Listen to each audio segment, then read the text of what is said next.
Perkembangan teknologi semiconductor telah memicu perang dingin teknologi yang terlibat bukan hanya perusahaan produsen chip, melainkan juga negara-negara maju.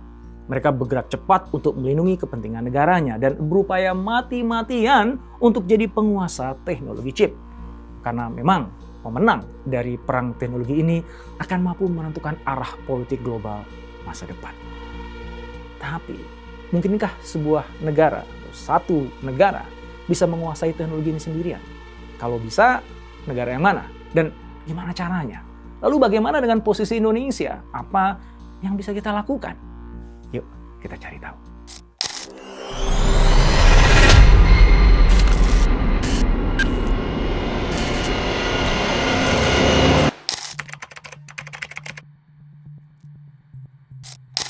Saat ini sedang berlangsung pertarungan seru antara produsen chip semiconductor. Mereka sedang beradu hebat dalam berinovasi, berlari cepat dalam meningkatkan kapasitas produksi, dan beradu strategi dalam mengelola bisnis. Mereka bergulat ketat supaya bisa merajai pasar chip yang memang sangat menggiurkan. Intel, Samsung Electronics, Qualcomm, Micron Technology, SK Hynix, dan Nvidia terlibat dalam pertarungan tersebut. Sebagai pemimpin teknologi chip komputer dan server, Intel sedang berlari mengejar ketertinggalan di pasar chip data center dan AI. Mereka menggelontorkan dana besar-besaran dalam penelitian dan manufaktur chip untuk bisa menyaingi Nvidia dan AMD. Kemudian kita lihat Samsung Electronics. Produsen utama chip memori itu sedang melebarkan langkah menjadi contract chip manufacturer supaya bisa bersaing dengan TSMC. Mereka sedang berjuang mempertahankan posisinya sebagai yang terdepan dalam manufaktur semiconductor, sehingga mereka gencar berinvestasi sumber daya teknologi canggih seperti EUV lithography. Di pihak lain ada Qualcomm yang juga melebarkan langkahnya ke sektor otomotif dan IoT. Qualcomm yang terkenal dengan inovasi chip modem seluler menciptakan ekosistem terpadu yang luas dan terus meningkatkan kapasitasnya dalam AI dan edge computing untuk memenuhi permintaan pasar yang beragam. Sedangkan Micron Technology dan SK Hynix sedang berfokus pada produksi chip memori DRAM dan NAND flash. Keduanya bermanfaat untuk meningkatkan kapasitas penyimpanan dan kecepatan sambil menurunkan biaya produksi. Sementara itu, Nvidia terus mengembangkan kemampuan AI dan machine learning. Baru-baru ini, mereka meluncurkan B200 Blackwell, chip AI terbaru yang diklaim sebagai chip AI paling canggih. Chip ini dirancang untuk mampu meningkatkan daya komputasi dan melakukan tugas tertentu 30 kali lebih cepat. Nvidia juga akan meluncurkan chip H200 di kuartal kedua tahun ini. Chip ini dirancang khusus untuk meningkatkan performa AI generatif. Selain bersaing, sebetulnya mereka juga saling bermitra. Intel dan Qualcomm misalnya. Mereka sering berkolaborasi dengan pihak lain untuk memasarkan chipset mereka ke berbagai sektor. Sedangkan Nvidia mengakuisisi ARM untuk memperluas jangkauannya di pasar chip seluler dan IoT.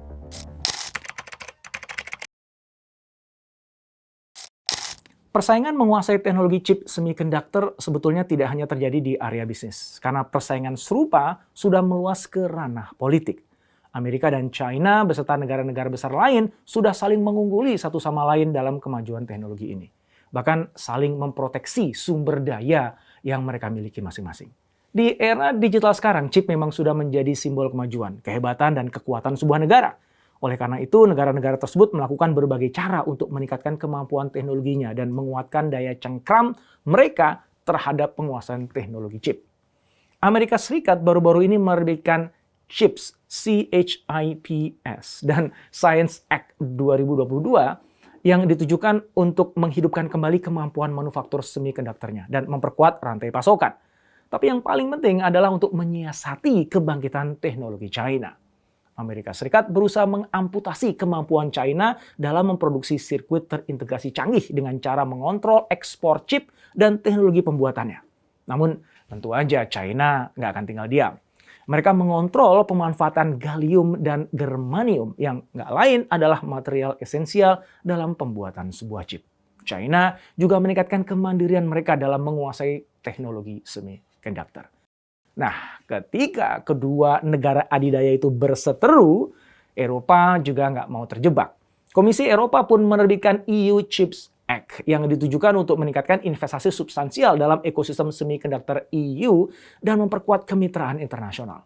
Uni Eropa berusaha memposisikan diri sebagai pemain kunci dalam geopolitik global semiconductor dengan lebih terbuka terhadap kerjasama internasional. Sikap seperti itu bisa kita pahami ya, karena Eropa masih banyak bergantung pada produsen semiconductor asing, terutama produsen di Asia. Ketergantungan itu bisa dilihat dari krisis pasokan chip yang saat pandemi kemarin sangat mempengaruhi kinerja industri otomotif mereka. Di Asia, selain China ada Taiwan dan Korea Selatan yang terseret dalam pusaran pertarungan itu. Taiwan telah memproduksi kurang lebih 90% chip canggih dunia. Ini yang membuat situasi geopolitik di kawasan itu jadi rawan karena industri semiconductor Taiwan begitu krusial bagi landscape ekonomi dan keamanan global. Taiwan menjadi pemain utama teknologi semiconductor sejak pemerintahnya mendirikan TSMC di tahun 1987 melalui Industrial Technology Research Institute. TSMC menjawab kebutuhan desainer chip yang memerlukan fasilitas produksi dan tumbuh menjadi pusat fabrikasi semiconductor terkemuka yang menarik banyak klien internasional. Sedangkan Korea Selatan masuk dalam pusaran sejak Samsung berkembang menjadi produsen semiconductor pada tahun 1983. Berkat dukungan penuh pemerintahnya, investasi masif dalam penelitian dan pengembangan, serta perhatian pada mutu, Samsung merajai pasar global sebagai pembuat chip memori nomor 1.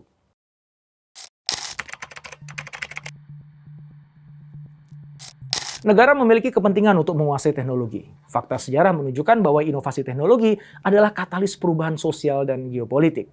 Penemuan mesin cetak oleh Johannes Gutenberg pada abad ke-15 misalnya. Mesin cetak tidak hanya merevolusi cara manusia menyebarkan pengetahuan, melainkan juga memicu terjadinya reformasi Protestan yang kemudian mengubah struktur kekuasaan yang ada di benua Eropa. Kemudian pengembangan dan penggunaan energi nuklir yang terjadi selama dan setelah Perang Dunia Kedua. Teknologi nuklir telah mengubah peta kekuatan militer global serta mendorong lahirnya perlombaan senjata nuklir dan perang dingin antar kekuasaan atau kekuatan negara-negara superpower. Untungnya persaingan teknologi sekarang tidak sempat berujung pada konflik fisik. Pertempuran untuk saling menundukkan hanya berlangsung di laboratorium riset, ruang desain chip, dan lini produksi pabrik semiconductor. Menurut Klaus Schwab, pendiri dan presiden eksekutif Forum Ekonomi Dunia, di dalam revolusi industri keempat, teknologi digital, fisik, dan bioteknologi telah berkonvergen. Inovasi seperti Internet of Things atau IoT, kecerdasan buatan atau AI, robotik, nanoteknologi, bioteknologi, energi terbarukan, dan penyimpanan energi telah bertransformasi menjadi kekuatan yang menggerakkan ekonomi global. Dan semiconductor adalah otak dan pusat saraf dari hampir semua teknologi canggih tersebut. Dalam artikel The Cold Tech Race yang ditulis Paul Verhagen dipaparkan tentang munculnya kembali persaingan antara negara adidaya, terutama antara Amerika Serikat dan China. Bahkan semua negara maju sedang berusaha mendominasi teknologi semiconductor dan AI. Karena teknologi itu bukan cuma penting untuk kekuatan militer, melainkan juga untuk kemajuan ekonomi dan inovasi. Sejarah mencatat kembali bahwa teknologi telah menjadi instrumen penting dalam perkembangan geopolitik.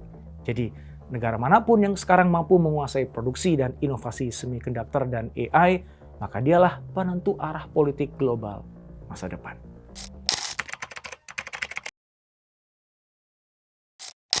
Sebegitu strategiskah teknologi semiconductor sampai negara-negara besar dan raksasa teknologi berambisi menguasai teknologi dan pasar chip?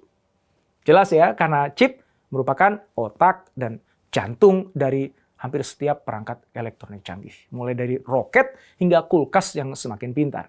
Itulah sebab mengapa chip sangat penting bagi sebuah negara dan menjadi objek yang diperebutkan. Kita mengenal ada dua jenis chip, yaitu chip memori dan chip logika. Chip memori berfungsi untuk menyimpan data, bersifat sederhana dan diperdagangkan layaknya komoditas. Sedangkan chip logika adalah otak perangkat yang menjalankan program, bersifat lebih kompleks dan harganya juga lebih mahal. Nah, selama kurang lebih 2 tahun, chip itu sangat langka karena rantai pasoknya terhambat waktu pandemi COVID-19. Nah, ketika pandemi usai, permintaan terhadap ponsel dan komputer personal mulai mereda. Situasi jadi semakin rumit dan para produsen menghadapi dilema baru. Di satu pihak ada kelebihan pasokan chip untuk beberapa segmen, di pihak yang lain ada kekurangan pasokan, khususnya untuk industri otomotif. Nah, tingginya kebutuhan dan berkurangnya supply sejak pandemi membuat pasar chip begitu menggiurkan. Pada tahun 2019, industri chip secara global bernilai 412 miliar US dollar atau sekitar 6.600 triliun rupiah. Pada tahun 2022, nilainya melonjak menjadi 580 miliar US dollar atau sekitar 9.400 triliun rupiah. Pada tahun 2030 nanti diperkirakan nilai industri ini akan mencapai triliunan US dollar.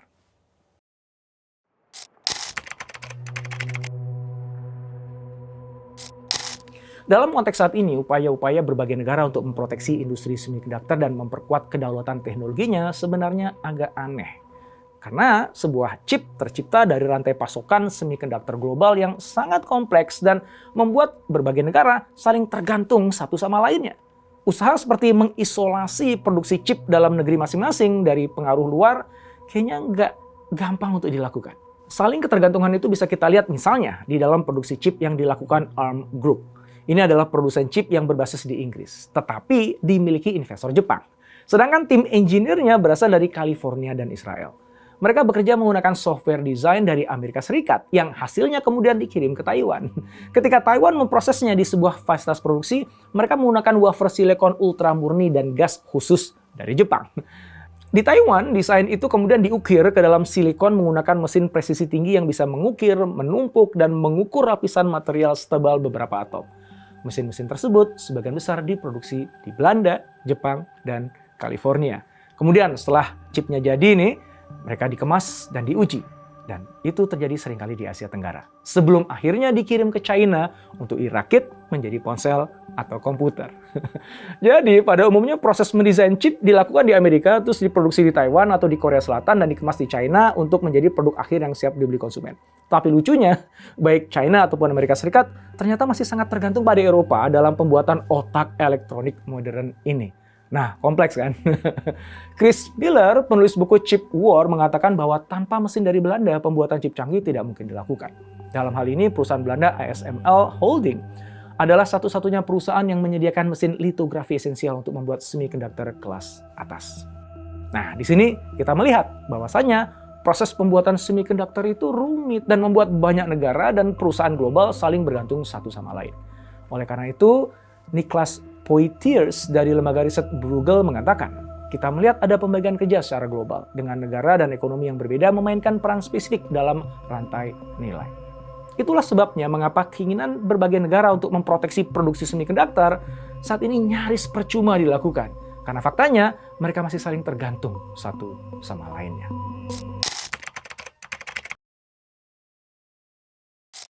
Di tengah gemuruh perang teknologi, di manakah posisi Indonesia? Yang pasti negeri kita ini masih berada di persimpangan dengan pilihan jalan yang belum pasti. Ada baiknya kita bercermin pada Taiwan dan juga Korea Selatan yang telah berhasil mengintegrasikan industri domestiknya ke dalam jaringan pasokan global semiconductor. Mereka sudah menunjukkan bahwa dengan kebijakan yang cerdas, berinvestasi dalam penelitian dan pengembangan, serta dengan terjalinnya kerjasama erat antara pemerintah, industri, dan institusi pendidikan, sebuah negara bisa menjadi kekuatan teknologi global. Kemampuan itu tidak sebatas hanya untuk menghasilkan sebuah komponen, melainkan untuk sebuah harga diri bangsa dan negara. Mereka sudah mampu berkontribusi dan aktif memperkuat kerjasama ekosistem global yang saling terhubung. Kita sadari bahwa negeri dan bangsa ini memiliki potensi besar untuk bisa menjadi aktor penting dalam ekosistem teknologi global. Untuk itu, kita mesti segera bergerak, yang diawali dengan meningkatkan kapasitas nasional di bidang pendidikan dan riset, terutama dalam sains, teknologi, rekayasa, dan matematika atau STEM. Terjalinnya kerjasama kuat antara universitas, industri, dan pemerintah akan mempercepat transfer pengetahuan dan aplikasi praktik inovasi. Ekspansi kerjasama internasional juga dapat membuka akses ke teknologi, pengetahuan, dan pasar-pasar baru. Terciptanya ekosistem yang mendukung inovasi mulai dari kebijakan pemerintah hingga akses ke modal akan mendorong pertumbuhan startup dan inovasi teknologi domestik. Lalu, kita optimalkan kekayaan sumber daya alam dan manusia agar Indonesia bisa menjadi pemain kunci dalam teknologi masa depan. Asalkan ada strategi yang tepat dan langkah berani, saya yakin Indonesia tidak hanya akan mengikuti kemajuan global secara incremental, tetapi juga membuat lompatan signifikan. Sudah waktunya kita bertindak, mempersiapkan diri, dan memanfaatkan setiap kesempatan untuk mendorong inovasi dan kemandirian Indonesia dalam kancah teknologi global. Semoga Allah memudahkan jalan kita bersama.